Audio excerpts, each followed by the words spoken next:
Hello, everyone. I'm excited to welcome you here today. I am Dr. Allison Norton, Faculty Associate at Hartford International University and here at the Hartford Institute for Religion Research.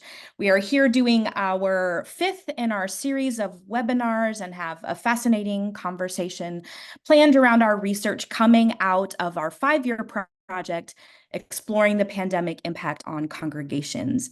And during this project, we're about halfway through, we are researching, collecting, disseminating data about the changes and the possible long-term implications of COVID-19 on religious life across the US.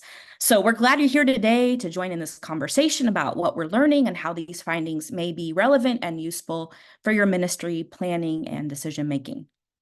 So today we're going to focus on a forthcoming report topic on clergy health and wellness, and spending a little bit of time examining what characteristics contribute to clergy health. And so our presenters today are from our team here, Dr. Scott Thumma, Director of Hartford Institute, and Dr. Carissa McCoskey, a postdoctoral researcher on our team. And then later we're going to have several clergy respondents who are going to reflect on these findings before we enter into a Q&A panel. So throughout the presentation, if a question comes to mind, please go ahead and post it using the Q&A feature here in the webinar. So click on that Q&A button, post your question anytime something comes up, and hopefully we'll have time to get to them. So now I'm going to turn it over to Joseph Chung, who is our Continuing and Professional Education Manager.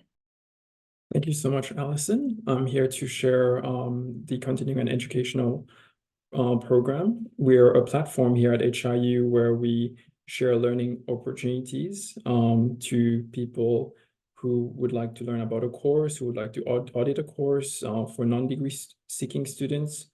And you might have learned about this webinar through one of our newsletters. But if you have not had the chance yet, we would like to invite you to sign up for our newsletter. I will share that in the chat.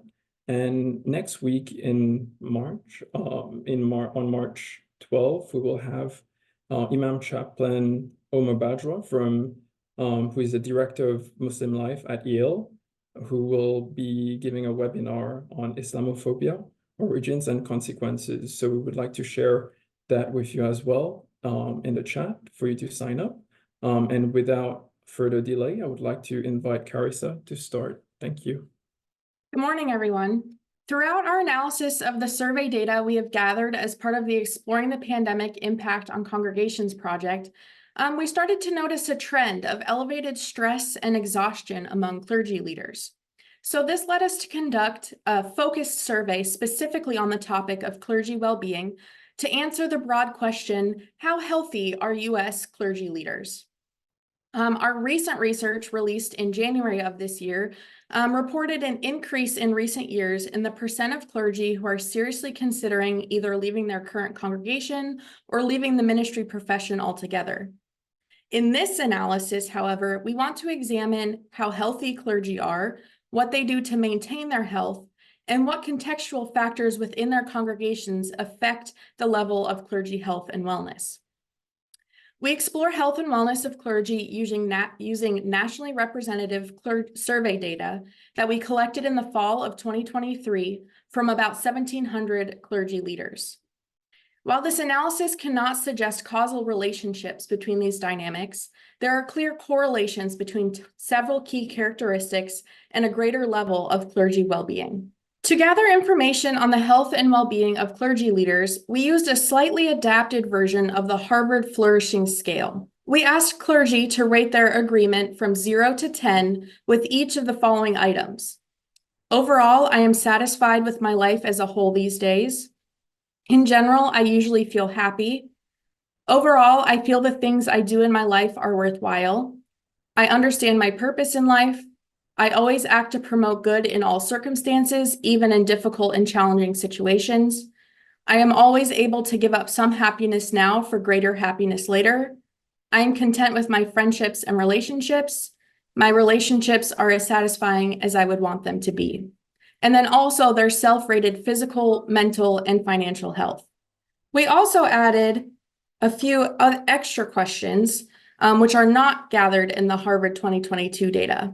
So these supplemental measures are, I often feel lonely, which we reversed the scoring direction so it aligned with these other measures.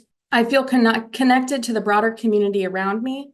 I have enough people I feel comfortable with to ask for help at any time. This congregation is a good match for my gifts and talents, and their self-rated spiritual and relational healths. In general, the average score from clergy, the left column of numbers, on each individual item are in about the high 6s to the mid 8s. Compared to the Harvard data of the general public, not clergy leaders, but just the general population, from 2022, clergy in the EPIC data have a higher mean score on all but one of these items, and clergy are healthier by 0.5 point more than the national average on most items. The largest gap between clergy and the general public is on the statement, I understand my purpose in life, where clergy have a mean of 8.6 out of 10, and the general public have a mean of 6.8, a difference of 1.8 points.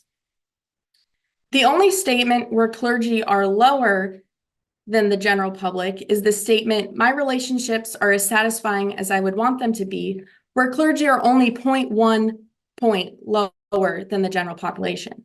We also create a total well-being score by taking the average of all of these individual items. This total well-being score for the general public is 6.9 out of 10, while clergy's total well-being score is 7.6. Even taking into account the additional 5 items we asked, the mean for clergy is still 7.5. Here is the range of that total well-being score for clergy in our data, which was created based on all 17 wellness questions we asked in the survey. This total score ranges from 0 to 10, with 10 being the healthiest. We see that the scores are clustered on the healthier end of the spectrum, and the mean from the table I just talked about is about, So we then transform this overall health and wellness scale into groups, which we call great, good, fair, and poor health and wellness. Great means that they average in the 9s or a 10 on the 17 items. Good, which means they average in the 7s and the 8s. Fair, meaning they average in 5s and 6. Poor, meaning that their average is in the 4s or below out of 10.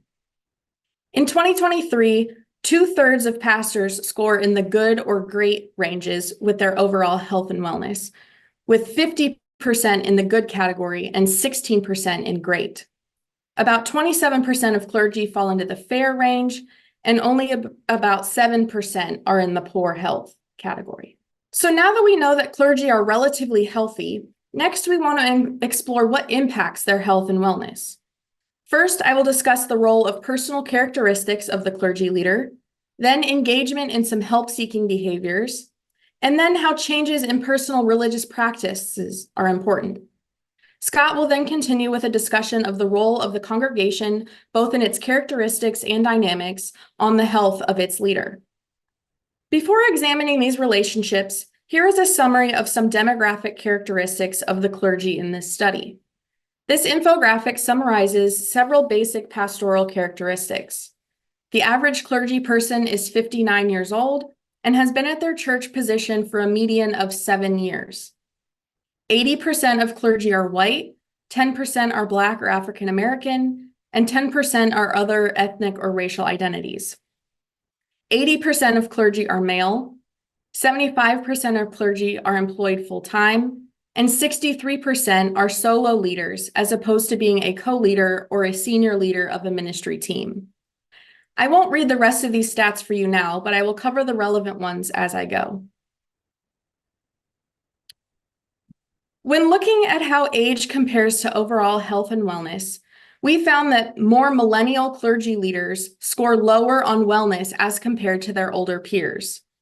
On the other hand, boomer clergy are more likely to have good or great well-being, and Gen X scores fall between the other generation groups.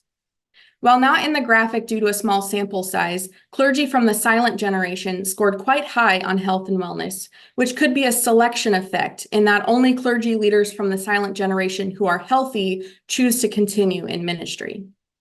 Also, there are very few Generation Z clergy respondents in our data, so they are excluded from analysis here. This finding that the younger clergy generation described their health and wellness as worse off than others echoes findings from the general population, which also find well-being scores to be lowest among younger generations.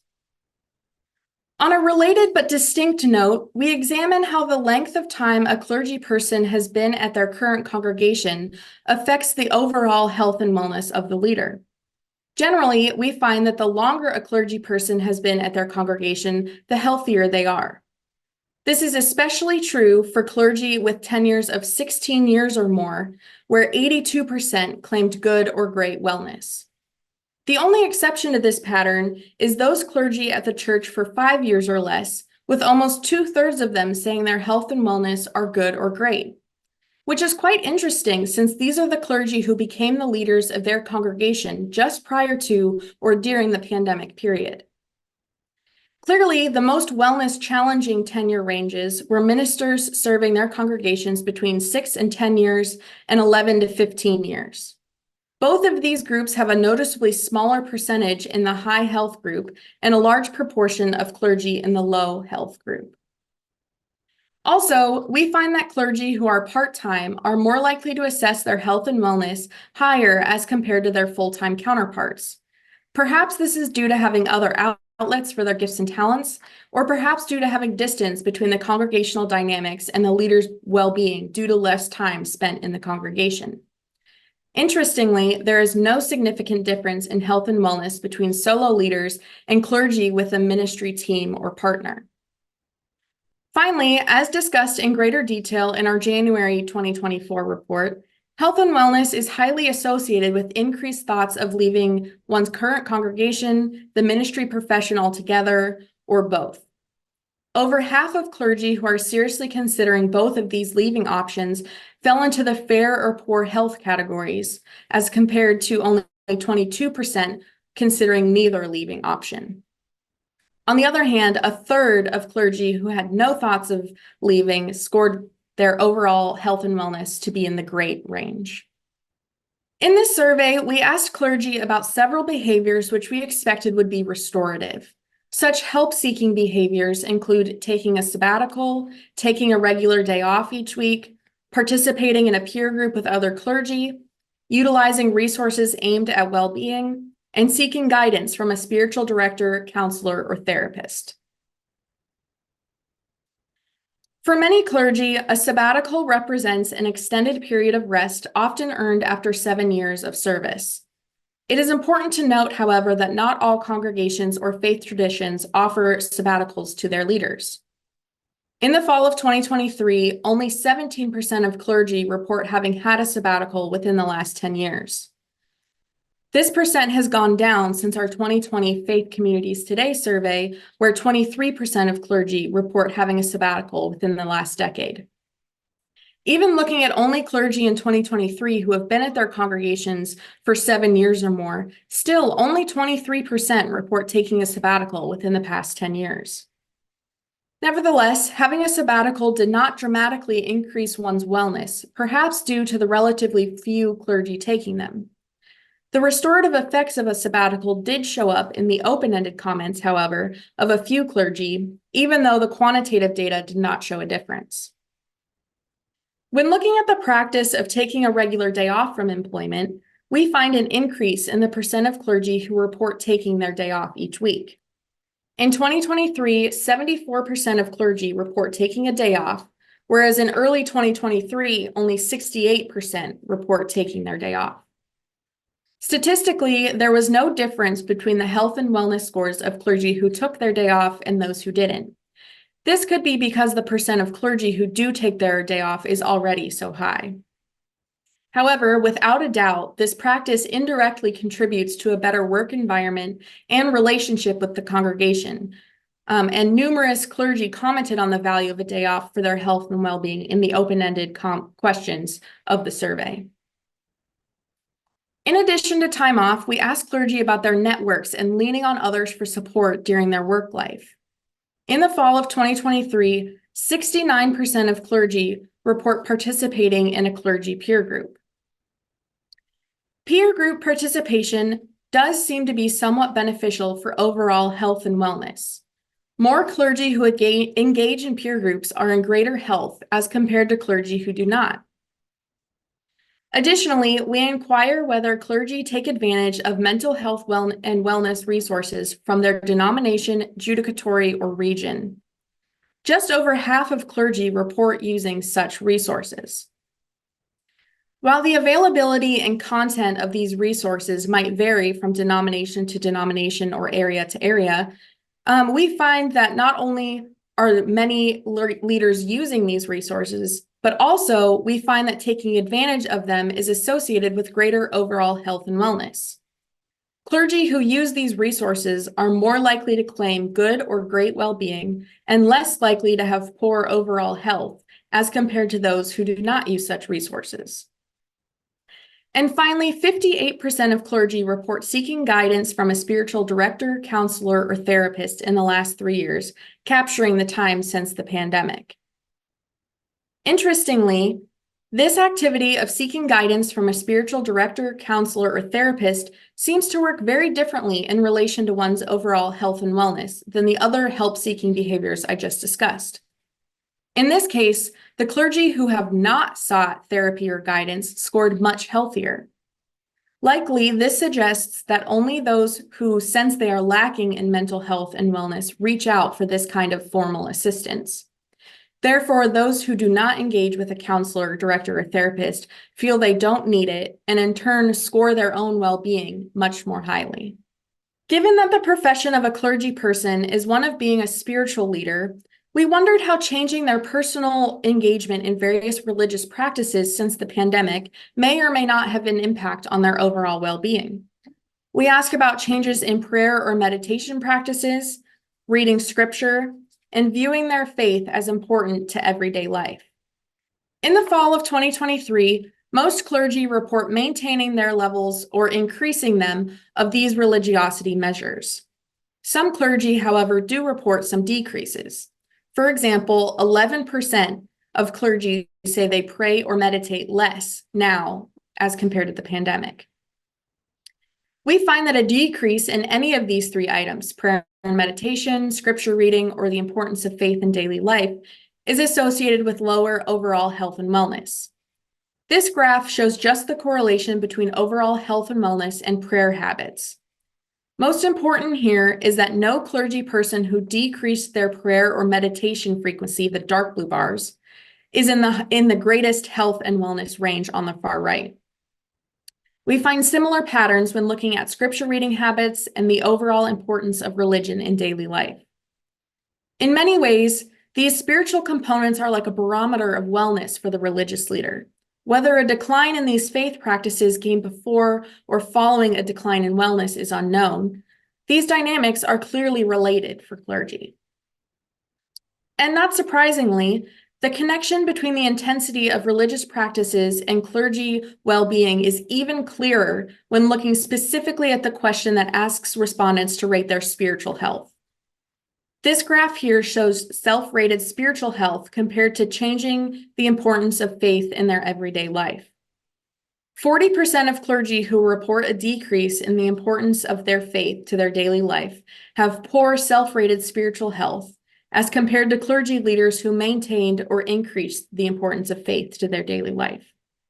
On the other hand, those who maintained their level of the importance of faith, and especially those who increased it, have a significantly higher sense of overall well-being, spiritual well-being.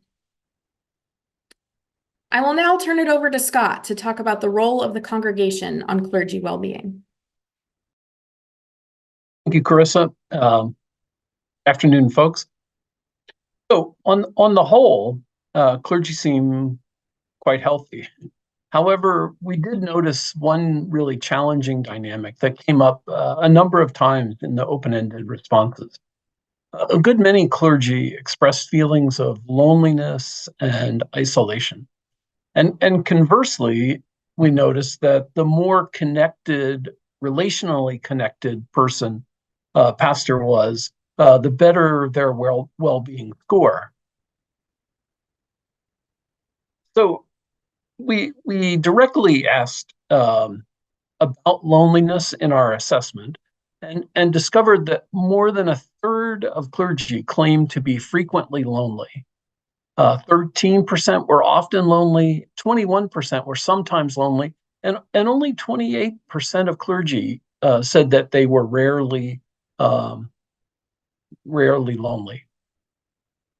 The fact that half of clergy claim to be frequently or often lonely is quite concerning to us.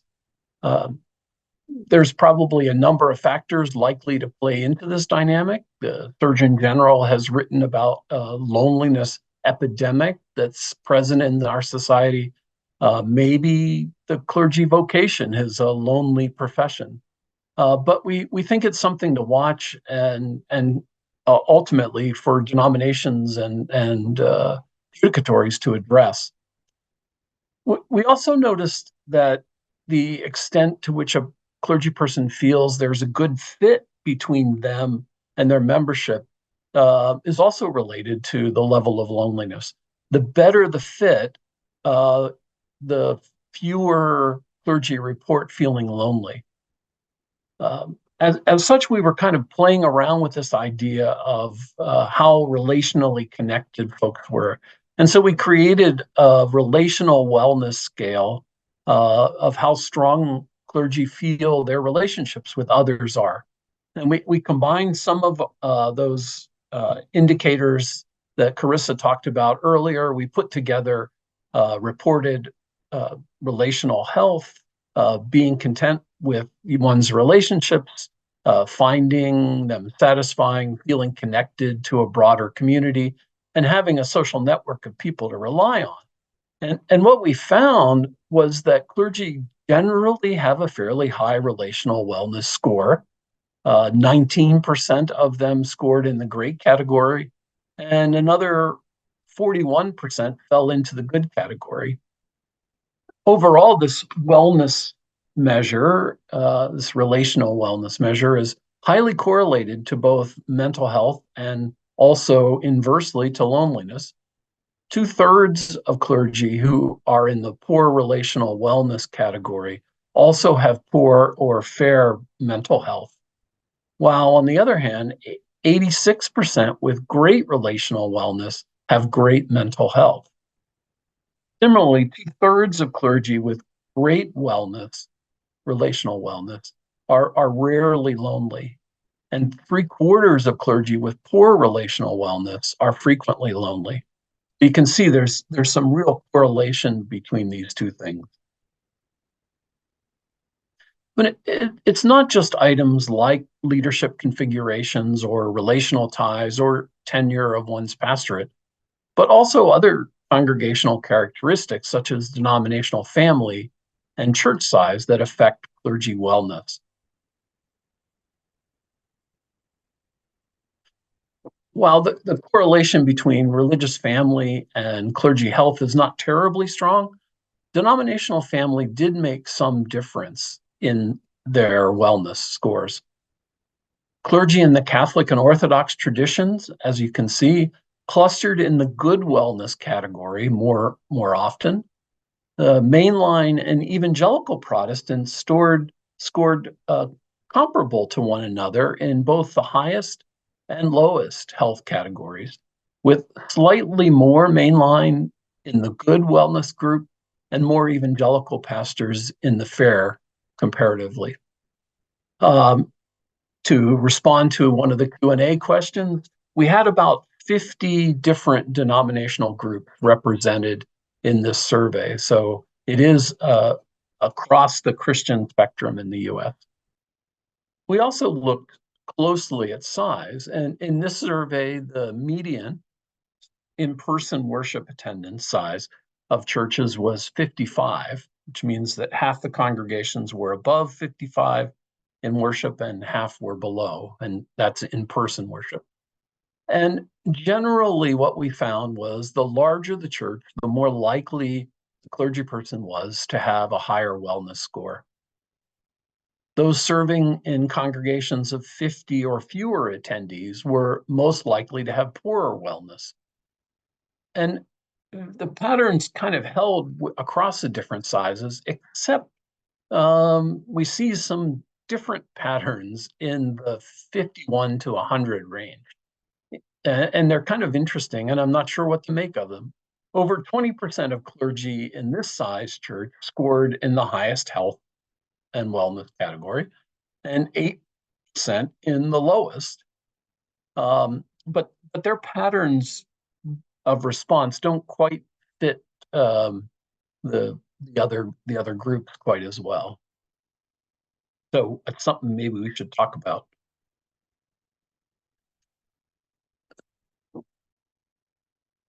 So in terms of congregational dynamics, clearly pastoral wellness is a complex interplay of different factors. It's an intricate interaction between a clergy person's health and wellness, their personal life circumstances, and the church's condition and context, as this quote shows. While not easily separated out, I think it's quite apparent that the congregational context and dynamic factors significantly have an influence on a pastor's health and well-being. A church's willingness to change, we've found in our research, has been declining in the post-pandemic era. In the survey, just 20% strongly agreed that their congregation is willing to change to meet new challenges. This is down from 37% strongly agreeing in the fall of 2021. That's a pretty significant drop in just 2 years. While there might be several explanations for this, it's really important for us to begin to think about how this affects this re-entrenchment that's happening might weigh on leaders. Clergy who strongly agree that their congregations are willing to change were far more likely to be in the high wellness group compared to their peers in contexts where the congregants are less willing to change. Data also shows a similar wellness pattern that's associated with the clergy's assessment of the church's sense of mission and purpose, and whether they claim to be spiritually vital and alive. So I think it's pretty clear that these congregational dynamics have a direct impact on the leader's health and wellness. Not surprisingly, the same is true of the level of congregational conflict. In this survey, about 70% of church leaders reported some amount of conflict in their congregations. And as this graphic shows, leaders of churches without conflict are twice as likely to be in the highest wellness group, and fewer of them are in the poor or fair group. While some level of conflict in a congregation can be positive and indicative of growing pains and change, nevertheless, conflict is negatively related to a clergy person's sense of well-being. Also, weathering the pandemic successfully is important for clergy wellness. When we ask them to compare the overall vitality and strength of your congregation, both before the pandemic and now, 51% of clergy reported their congregation is stronger, 21% said it's about the same, and 38% said it was weaker. A much larger percentage of clergy, roughly a third, who assessed their church as thriving in this post-pandemic time, are in the highest wellness group, compared to those whose churches either were maintaining or had decreased in strength. Around half the clergy serving within churches that are weaker now report their wellness as poor or fair. This connection between a post-pandemic congregational strength is particularly influential when looking at the specific question, this congregation is a good match for my gifts and talents. The higher a religious leader scored on that question, the more likely they were to have a better wellness score. So there's really a significant reciprocal influence between the well-being of the organization and the well-being of its leader. While our data can't argue that one causes the other, we're able to identify really strong correlations between a congregation's fit with the clergy, its willingness to change, the level of conflict present, and its sense of overall recovery with the level of well-being of the clergy person. There is quite a strong relationship here.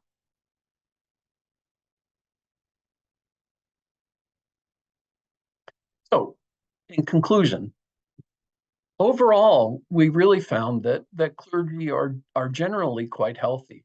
They appear healthier when compared to the general public. But there's also some suffering in multiple ways. We see a percentage that not rating their physical health great, or their mental health great, their financial health great, and certainly the percentage that are experiencing loneliness. Yet, clergy health and wellness is a complex reality. Wellness isn't totally an individual personal issue. We have to realize that each pastor has some level of self-agency to address this, but it's also significantly relational reality, and that deals with family dynamics, congregational fit, connections with others, both inside and outside of the church. Um, Not only that, we've seen in this data that some of the traditional helping behaviors like peer groups, days off, mentorship, they're not in and of themselves panaceas, right? They do some help, but there's not any one thing that you need to do to fix this. Likewise, we see from the data that maintaining one's spiritual orientation and spiritual practices is also highly related, highly advantageous to mental health. Whether you drop those practices and then also have lower well-being or vice versa, we don't know, but in fact they are strongly related. And then obviously clergy wellness is also contextual. It matters significantly. The congregational setting, the conflict, the willingness to change, and the recovery from the pandemic, all of those are factors in this. So there's no one causal factor. It really is this kind of dynamic interplay of many factors that influence a clergy's overall health and wellness. We couldn't in the data find any one item that predicted everything else. So it really is a combination of all these in a kind of dynamic interplay. Therefore, any fix to one's health and wellness has to also address some of these multiple factors. It's not just a matter of sending the clergy person to therapy or recovering from some sort of burnout or doing any other practice fixing the conflict in the congregation. It really is addressing this kind of multi-factor dynamic, and so therefore it's not the easiest thing, but we have to understand the situation before we can actually work on the situation. So hopefully that's what our material has done, and now I look forward to hearing from our clergy and then also in Q&A. So now back to you, Allison. Thank you, Scott and Carissa. We're fortunate to have with us three pastors who are going to share some of their reflections and observations coming out of this data, bringing in their wisdom and experiences. So we're going to start with Reverend Dr. Eric Johnson, pastor of Plymouth Congregational Church, United Church of Christ, located in Syracuse, New York. Welcome, Eric. And then we're going to hear from Reverend Anna Tu, who is pastor of Our Savior's Lutheran Church, which is a small congregation located in South Hadley, Massachusetts. And then after Anna, we will hear from Dr. Mark Anthony, who is pastor of Trinity Church, which is a large Assemblies of God congregation located in suburban Atlanta. So over to you, Reverend Jackson. Hello, thank you so much. I am grateful for this invitation to participate on this panel because clergy wellness and health is something that is deeply important to me and important to my own spiritual diet, if you will, and practice of my everyday life. So I wanted to say that my first initial reaction was that I appreciate the thoughtfulness and the thoroughness in which this study was engaged. I appreciate how the study looked across different demographics such as race, gender, settings, various settings such as rural, suburban, looking at those serving full time, part time, age, so on and so on. And one of the gifts, the real gifts of this study, is that it really has given some structure and language to what clergy wellness looks like and the impact of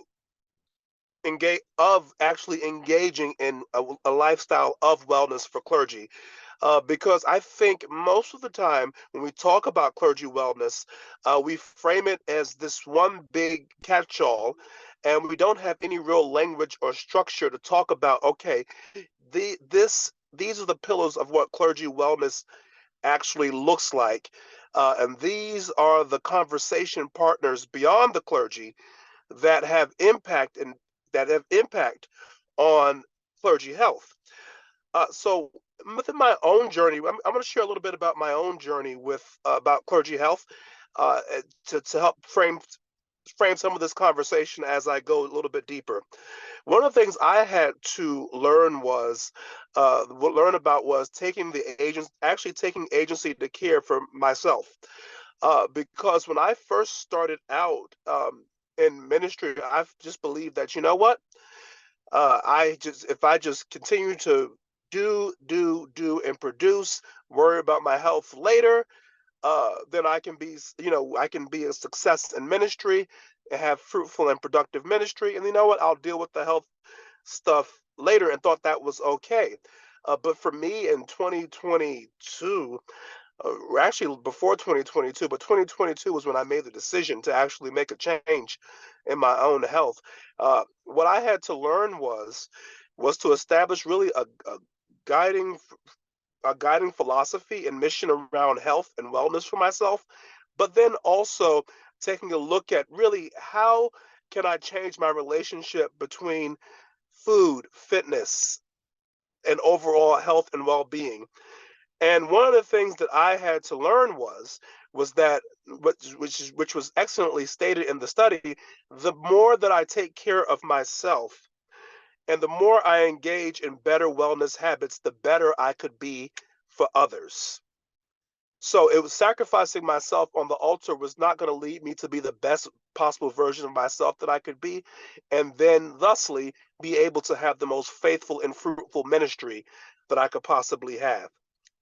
And it's very clear and evident. My struggle with all of this was the same struggle that is apparent through all of the data that's shown in the study, in that you see those who, for example, serving in full-time pastorates, multi-staff churches, and those serving the longest having healthier habits and being able to engage in better wellness. And I think that comes from the fact that eventually, as a clergy person, you learn to develop a structure. You get into a rhythm with the congregation, and you learn, okay, it's okay for me to take agency for my own health. And then as you gain more experience, you learn how to make that work.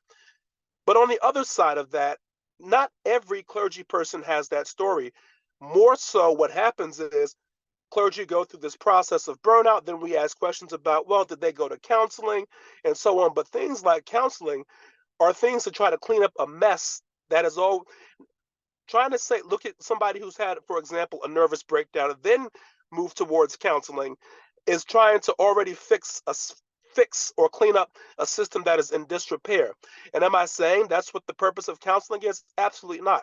I think counseling and taking care of one's mental health on a regular basis is important. But what I'm getting at is from the very beginning, at the onset of one's ministry, churches need to have uh, some sort of structure or a guidepost, if you will, as clergy are on board, just how you learned about, oh, we want the bulletin to look this way.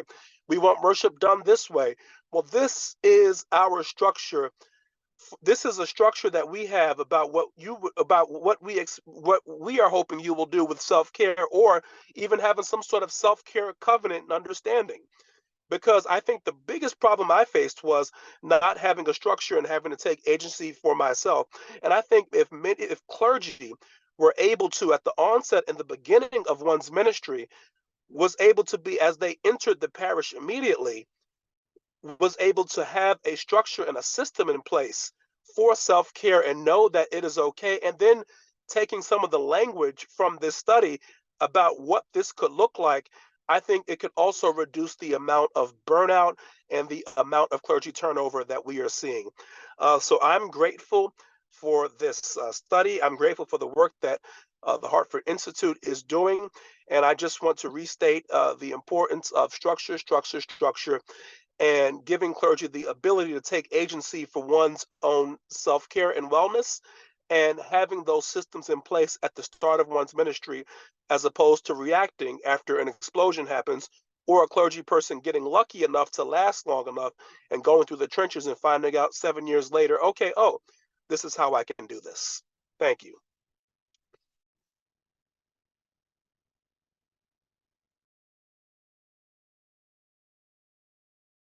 Thank you so much. Pastor Anna, over to you. Hello. Again, my name is Anna too. I serve Our Savior's Lutheran Church in the beautiful Pioneer Valley of Western Massachusetts.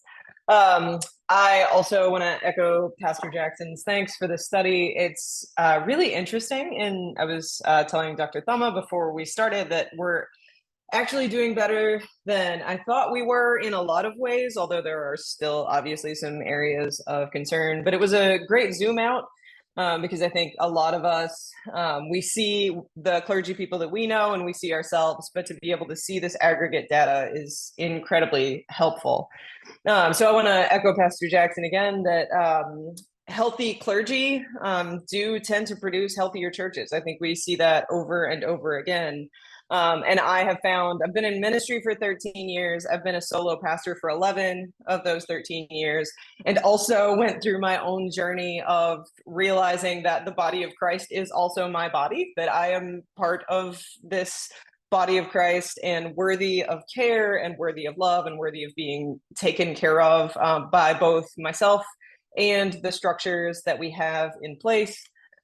And so I'm thinking in terms of what congregations might do to help their clergy be healthier. I think encouraging clergy to take their days off. One of my favorite things about my congregation is that they will absolutely notice if I've been working a lot, if I seem stressed. They are very, very good at just being a good place to work, because I think that being clergy is a unique vocation, absolutely. And it has, like every vocation, its own unique challenges, but it's also a profoundly human vocation. And I am very much a Lutheran, so I believe that being clergy is equal to every other vocation. And so to have congregations focused on, are we a good place for a pastor to work, is just wonder, how are our sabbatical policies? If I were a pastor, would I want to work here? Is just profoundly important for helping clergy to be healthier. And I think that that's also true denomination-wise, to put in, as again, as Pastor Jackson was saying, these structures. And then also one of the things that I often worry about among my colleagues, and something that has honestly saved my career, is combating that loneliness, and it takes some sort of like activation energy to get there. So if someone is in the depths of burnout and depression, it may not be possible, but to actually work to get friends outside of your congregation. One of the things that's absolutely saved my career is having friends who actually aren't that interested in church, so they can hear me complain about church and it's okay, because I am not their pastor.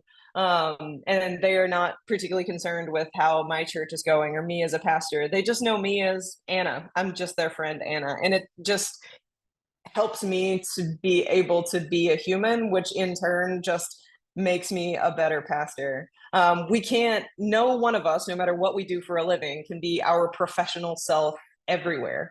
So just that ability to be able to have friends and just be a human being, and not a pastor in some circumstances, has saved my career and in many ways saved my life. And for me, that came through joining a local private gym, where I now also coach on the side.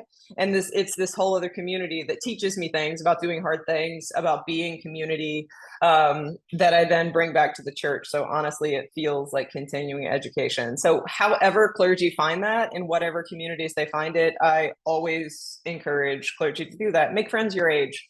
Make friends who don't go to church. They may join your church, they may not, but it's important to be seen as just a human in some places. And finally, I would say that to be clergy is to just model being human in front of your congregation over and over again.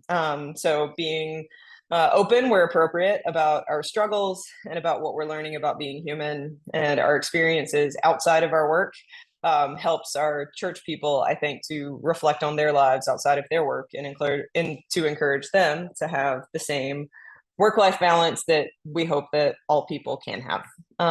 So again, I really appreciate the data as always, and you guys are awesome, and I look forward to more data and more studies.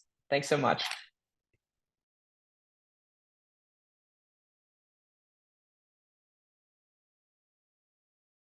Thanks, Anna. I appreciate those reflections. Pastor Mark, thanks for being here. If you're able to turn on your camera and unmute. Okay, can you hear me? Yes, we can. But you probably can't see me. I'm turning on the video, but it's not going on. I don't know what's wrong. Well, if it says doesn't, yeah, It go says ahead. the host has to ask you to start your video, and has done that. Okay, I think I'm on. There Is you that are. good? We see you. All right, great. I have a unique role of being a pastor and head of school. Thank you for allowing me to be a part of this wonderful seminar. I think the uniqueness of my role as a head of school is I have a school of almost 2,000 students, and we have over 200 churches represented in our school. So I am leading in a very diverse setting. And as you can imagine, there are a lot of opinions that arise on how one would handle politics, how one would handle a pandemic, and any other issue, including pastoral well-being. I think that the pandemic, along with possibly some political tribalism, really led to a freedom amongst a lot of people to speak to pastors in ways that they wouldn't have in the past. And so a big impact for me, and as I talk to other pastor friends, that leads to a lack of healthy well-being is conflict in the church, maybe just conflict in the community as well. And if we're leading in a pretty diverse, non-homogeneous setting, there's going to be a lot of opinions. I'll give you an example. I made a decision in our school. I don't even remember what it was about, but it was in the heart of the pandemic. And the reaction from different families was so diverse. It was the same decision. one email, a dad told me that I was a Trumpite because of that decision. Another told me that I was a left-wing lunatic. And I don't know if I'm allowed to say this on this, but I'll go for it. It may be my last time invited. The third person said I was an asshole. So I think only one of them was right. But anyway, I think that conflict can add to a lot of issues for pastors as we're struggling to be faithful in our calling to the Lord. I think that for me, and even as I look at the data from this research, it really resonates with me. There's some spiritual practices that were really helpful for me as I was able to just kind of lay my burdens before the Lord, just to be honest to Him. But I think silence and solitude, the practice of lament. I'm a part of an Assemblies of God community. Lament is not a popular spiritual practice for us, but I found it to be very helpful to me as I was walking through some of the issues that we all faced during the pandemic and post, and the years and months that followed. So obviously, scripture reading and prayer, but that idea of lament and just being honest before the Lord, writing my own laments, as well as praying the laments of the Psalms, I found to be very helpful. Again, another practice that is not so prominent in my faith tradition, but is becoming more so, is taking sabbaticals. I've been in ministry for 32 years. I've been in the church that I'm at now for 25 years, but this summer will be my second sabbatical. And so I can't really blame that on my church or my tradition, because I have found that when I go to my church board, they are more than willing to let me do it. I have found that I probably need to be the one initiating that, because they're not even thinking about that. So I have found that taking care of myself in the Sabbath, as well as taking a sabbatical, is going to be helpful. The other thing that is really, and probably the most helpful for me in being faithful and being experiencing a sense of human flourishing during my practice as a pastor, as a minister, is being faithful in community. And so that starts certainly with my home, my relationship with my wife. I love spending time with her, my children, my friends in my church. And just to echo what Anna was saying, I have really found it to be helpful to be around non-church people.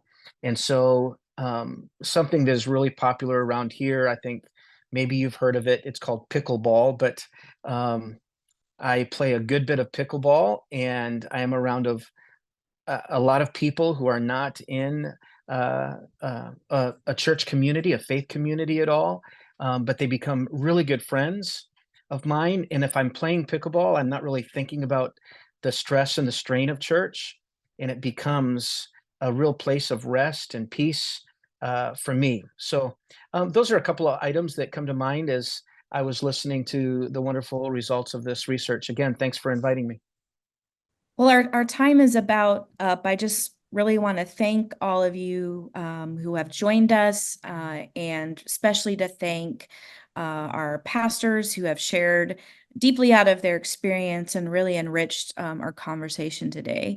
Thank you, and thanks Scott and Carissa for sharing our research and bringing us into conversation on this really important topic.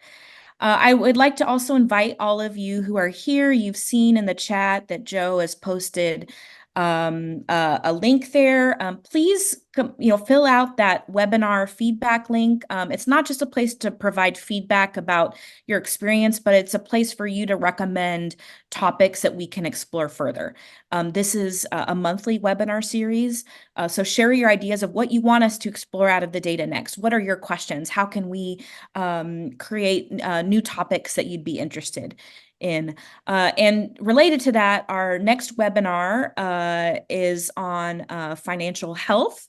So that is coming up on April 11th. Same time, it's going to explore the changing dynamics of congregational financing. And we will have David King, director of the Lake Institute on Faith and Giving, as well as Matthew Mannion, director of the Center for Church Management at Villanova University, joining us, and we'll be comparing some of our studies that look at finances and congregation. So please join us then on April 11th, and please fill out the feedback form, share your ideas of what you would like to hear from us in our upcoming webinars. And then, of course, we would love to continue conversation with you, subscribe to our newsletter, and stay updated with what we're exploring in this research. So thank you all, and have a good afternoon.